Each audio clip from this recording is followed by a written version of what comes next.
嗱，同你 honey 一齊繼續成日見先可以感情穩固噶嘛，但係禮拜六先至見一次半次喎，咁唔穩定㗎。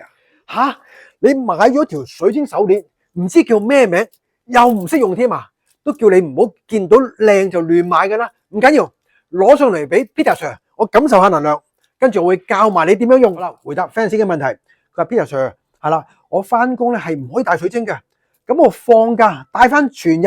咁啊，可唔可以足夠彌補水晶俾我嘅能量啊？嗱，大家睇睇下水晶嚇，大家都會帶啦，可能唔止一條啦，有幾條啦。嗱，呢個諗法其實好多人都有，平日冇得帶喎，我假期帶翻夠本先攞翻水晶能量。答案咧可以補翻部分，但係唔可以完全一樣啊，因為水晶咧，我成日講同頻共振啊嘛，你個氣場磁場要同佢咧長期同頻磁場，你先至可以幫到你嚇，日日帶。共振穩定，能量線條持續。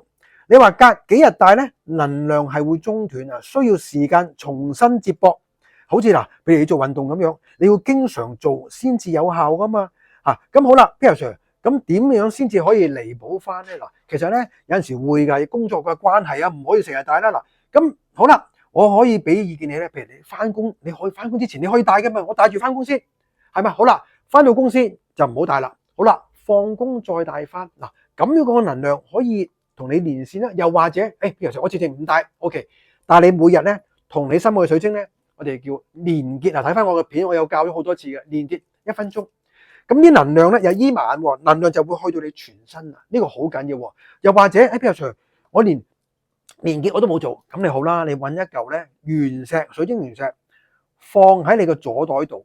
好啦，咁你個身上就有水晶嘅磁場同你呢個同頻共振啦。嗱，唔信你都可以試下㗎。咁你久而久之咧，你就會可以享受到水晶俾你嘅奇蹟咯。